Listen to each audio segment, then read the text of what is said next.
Hello friends, welcome to my channel creating wealth.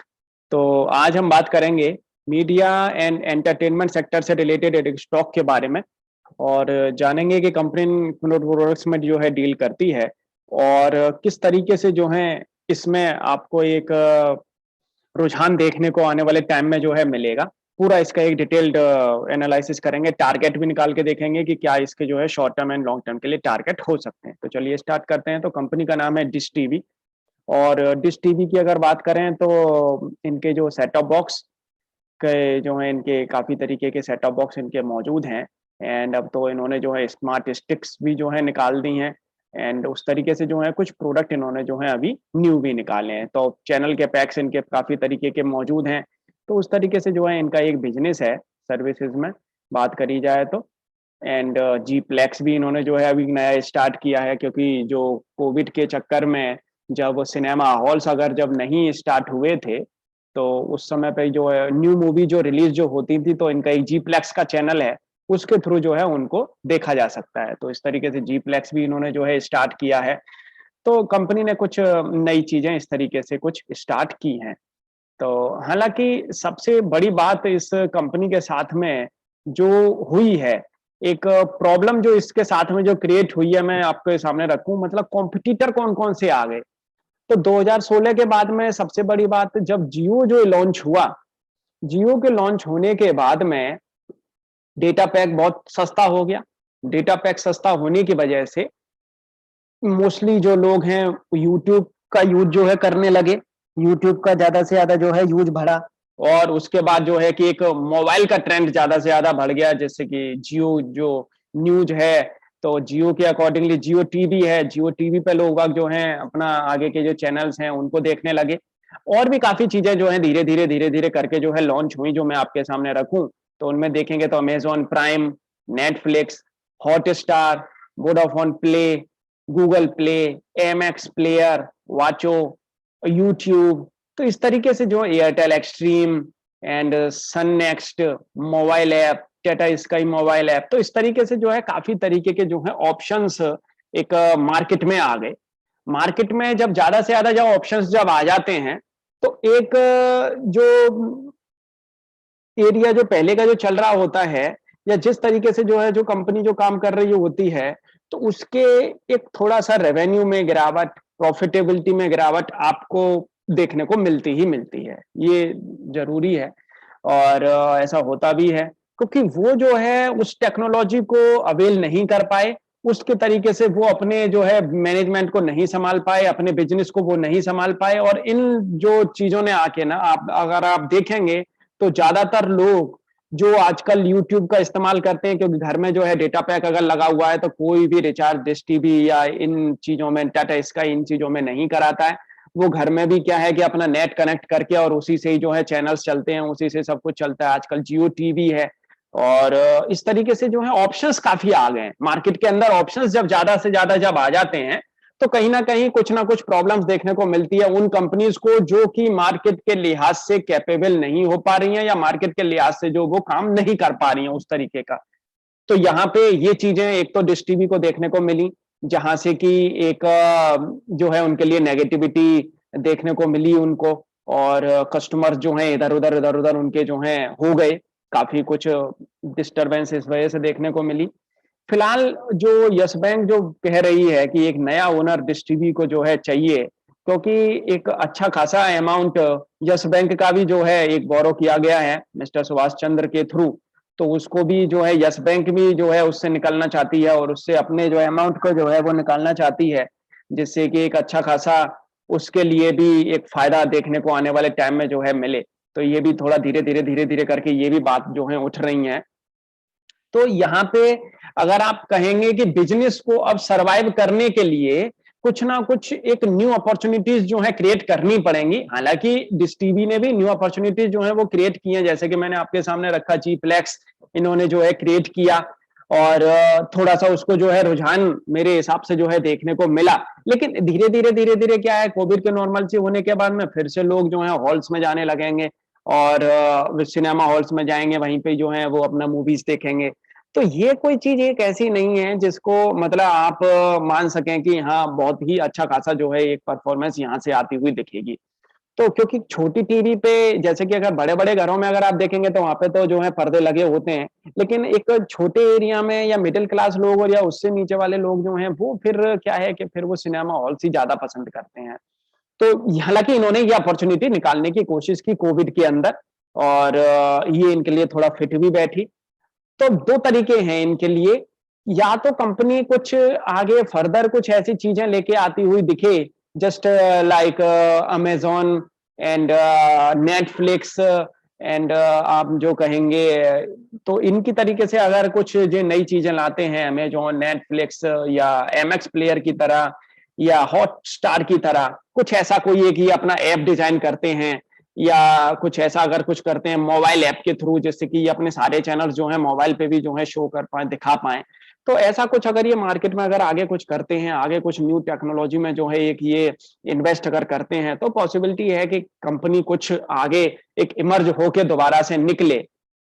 Otherwise फिलहाल की अगर स्थिति अगर देखी जाए, तो डिश टीवी जो है कमज़ोर एक पड़ती हुई नज़र आ रही है और केबल्स भी आजकल हैं, तो वैसे ही जो कि एक ओटीटी तो न एक ने तो डिस्टर्बेंस जो की है, केबल्स भी हैं इंडिया के अंदर काफ़ी और तो इस वजह से क्या है कि कंपनी को एक डिस्टर्बेंस देखने को मिली है कंपनी में काफ़ी 2016 के बाद से अगर आप देखेंगे तो एक अच्छी खासी डिस्टर्बेंस जो है, इस स्टॉक के अंदर देखने को मिली है। और फर्दर भी अगर देखेंगे तो ज़्यादा से ज़्यादा आप जो लोग जो स्पेंड करते हैं अपना ज़्यादा से ज़्यादा टाइम वो स्पेंड करते हैं मोबाइल्स पे, मोबाइल ऐप्स के थ्रू एंड यूट्यूब के थ्रू एंड नेटफ्लिक्स के थ्रू, अमेज़न प्राइम के थ्रू एंड हॉटस्टार के थ्रू। तो इस पे ज़्यादा से ज़्यादा लोगों का जो है रुझान बढ़ रहा है इधर की साइड, मोबाइल ऐप्स की साइड। तो मुझे लगता है कि आने वाले टाइम में भी आप देखेंगे कि कुछ खास अगर डिश टीवी अगर नहीं कर पाती है, तो स्टॉक के बढ़ने के चांसेस बहुत ही कम रहेंगे। तो मेरे हिसाब से जो है फंडामेंटली हालाँकि कंपनी ठीक-ठाक है, लेकिन जिस तरीके से टेक्नोलॉजी चेंज हो रही है, जिस तरीके से लोगों का रुझान एक टीवी से मोबाइल की तरफ जो ज़्यादा से ज़्यादा जो जा रहा है, वहाँ पे मुझे लगता है कि डिश टीवी थोड़ा-सा कमज़ोर पड़ती हुई दिख रही है। आगे अगर वो कुछ ऐसा करते हैं अपने सर्वाइवल के लिए अगर कुछ न्यू टेक्नोलॉजी में अगर इन्वेस्ट करते हैं, तो पॉसिबिलिटी है कि कंपनी कुछ ना कुछ आगे करती हुई नज़र आएगी, लेकिन फिलहाल तो ऐसा कुछ दिख नहीं रहा है। अब बात करते हैं स्टॉक के टेक्निकल पे। तो फ्रेंड्स अगर आपको ये वीडियो अच्छी लगे तो आप लाइक ज़रूर करिएगा और अगर आपने हमारे चैनल को अभी तक सब्सक्राइब नहीं किया तो हमारे चैनल को आप सब्सक्राइब ज़रूर कर लें। बात करते हैं टेक्निकल चार्ट पे। तो यहाँ पे अगर आप देखेंगे तो चार्ट ये जो बना हुआ है इसका मंथली कैंडल्स जो हैं बनी हुई हैं। डाउन साइड देख सकते हैं आप जब लॉन्च हुआ था स्टॉक उसके बाद में ही देख सकते हैं एक अच्छी खासी भारी गिरावट जो है इस स्टॉक में जो है देखने को मिली 2008 के बाद से ही। देख सकते हैं फिर वहां से इसने एक अपसाइड दिखाई भी और फिर 2015 के बाद से जियो के बाद तो मतलब समझ लें कि इसका एक पूरा ढांचा ही बिगड़ गया इस कंपनी का। आप देख सकते हैं बहुत डाउनफॉल इसने जो है देखा और कभी फिर ये अपने रिसेंट जो लाइफ टाइम हाई है उसको अचीव ये कंपनी कर ही नहीं पाई। आप देखेंगे यहाँ पे तो अपने अभी बुलिश ट्रेंड बियरिश ट्रेंड में ही ये वेरी बियरिश ट्रेंड में है। 57 रुपीज के ऊपर जाके कहीं थोड़ा सा इसका मतलब ये है कि एक रुझान ऊपर की तरफ देखने को मिल सकता है। उसके नीचे जब तक स्टॉक ये पड़ा है, तब तक मुझे नहीं लगता कि यहाँ पे कोई स्टॉक में एक अच्छी खासी आपको एक लॉन्ग टर्म में कोई ट्रेंड इनका जो है पॉजिटिव है। बात करेंगे शॉर्ट टर्म में कि शॉर्ट टर्म में किस तरीके का जो है रुझान देखने को मिल रहा है। तो शॉर्ट टर्म में अगर आप यहाँ पे देखेंगे तो स्टॉक ने 2020 के बाद में मार्च के बाद में देखेंगे एक थोड़ा-सा एक ऊपर परफॉर्मेंस देख सकते हैं आप दिखाता है, वीकली कैंडल्स हैं ये। उसके बाद में देख सकते हैं डाउनफॉल भी देखने को मिलता है। फिर अपसाइड, फिर अच्छा खासा एक कंसोलिडेशन डाउनफॉल, फिर अपसाइड फिर डाउनफॉल इस तरीके से जो है स्टॉक ये चल रहा है। लेकिन यहाँ पे अगर आप देखेंगे तो एक अच्छा खासा एरिया जो है इसने एक ब्रेकआउट उसका दिया है। पॉसिबिलिटी है कि यहाँ से स्टॉक थोड़ा बहुत ऊपर जाता हुआ दिखे और कुछ कंपनी अगर कुछ अच्छा खासा परफॉर्मेंस अगर दिखाती हुई दिखेगी, अगर ये कुछ और चीज जो है आगे इंक्लूड करते हुए दिखेंगे अपने प्रोडक्ट पोर्टफोलियो में तो यहाँ पे अगर बात करेंगे तो स्टॉक में एक मूवमेंट हालांकि बना है ऊपर की साइड में और ये वाली जो कैंडल है एक दमदार कैंडल जो है बनती हुई दिखी है। यहाँ से अगर बात करेंगे तो स्टॉक अभी शॉर्ट टर्म के हिसाब से तो अपने पॉजिटिव टेरिटरी में जो है चल रहा है। नीचे एक स्टॉप लॉस जो इसमें जो लगेगा वो स्टॉप लॉस इसमें जो निकल के आ रहा है वो आ रहा है करीब 12.5 रुपए के आसपास का। 12.5 रुपए का स्टॉप लॉस आप इस स्टॉक में जो है लगा सकते हैं और आप इस स्टॉक को 17 रुपए 18 रुपए के आसपास शॉर्ट टर्म के लिए आप इसे जो है परचेज कर सकते हैं। और इतना नीचे अगर स्टॉप लॉस अगर आपको नहीं लगाना है, क्योंकि ये स्टॉप लॉस जो है एक ऐसा है कि यहां से मुझे लगता है डाउनफॉल बहुत कम देखने को मिलेगा, लेकिन आप 38.2% की रेजिस्टेंस के ऊपर जो स्टॉप लॉस लगाएं, जो करीब लगेगा आपका 15.5 रुपए के आसपास। 15.5 रुपए का स्टॉप लॉस आप रखें, मतलब 3 रुपए नीचे का स्टॉप लॉस है आपका, क्योंकि यहां से अगर इसमें चार्ट में अगर दमदारी अगर देखी जाएगी तो 15.5 रुपए के नीचे अगर गया तो वैसी चार्ट खराब होना है। यहां से अगर दमदारी अगर इसको दिखानी है तो 15.5 रुपए के ऊपर इसको सस्टेन करना ही करना पड़ेगा। उसके बाद में मुझे लगता है कि आने वाले अगर 2 से 3 महीने का अगर आप एक व्यू अगर लेके चलते हैं, हो सकता है कि करीब करीब ये स्टॉक आपको 22 रुपए से लेके 24 रुपए तक के बीच में जाता हुआ दिखे आने वाले टाइम में। तो पॉसिबिलिटी ये है कि शॉर्ट टर्म के लिए आप जरूर इसमें जो है थोड़ा बहुत मोमेंटम अगर देख सकते हैं, आने वाले टाइम में आपको जो है मोमेंटम देखने को मिल सकता है। और क्योंकि काफी नीचे पड़ा है तो थोड़ा बहुत रुझान ऊपर का जरूर आप देख सकते हैं। अदरवाइज लॉन्ग टर्म के हिसाब से तो आप ये है कि फिर अगर ये स्टॉक जब नीचे से अगर चलना स्टार्ट कर ही रहा है और अगर नीचे का अगर आपका जो स्टॉप लॉस है उसको नहीं कट कर रहा है तो बने रहें। थोड़ा सा टाइम अगर स्टॉक मूवमेंट अगर दिखाता है तो उसके हिसाब से बने रहें, थोड़ा बहुत आप अमाउंट इसमें जो है लगा के छोड़ सकते हैं, कर सकते हैं। और अदरवाइज वैसे तो ऑप्शंस काफी और भी हैं, और जो अपना मीडिया एंटरटेनमेंट के अंदर और भी काफी स्टॉक्स हैं उनमें भी आप लगा सकते हैं। तो मेरे हिसाब से कोई ऐसा ज्यादा स्पेसिफिकली नहीं है कि एक इम्प्रेसिव नहीं है कि आप इसमें जो है इसके बिजनेस के थ्रू, क्योंकि फंडामेंटली अगर बिजनेस की अगर बात करें तो बिजनेस वाकई में डिस्टर्ब हुआ है इनका एक अच्छे तरीके से। और आगे बिजनेस को आगे नेक्स्ट जनरेशन के बिजनेस में जाने के लिए इनको जो है आगे मेहनत करनी पड़ेगी। मुझे तो लगता है उसको पहले ये मेहनत करें, उसके बाद ही आप इसको जो है परचेस करें, उसमें जो है रुझान अपना बनाएं तो अच्छा है।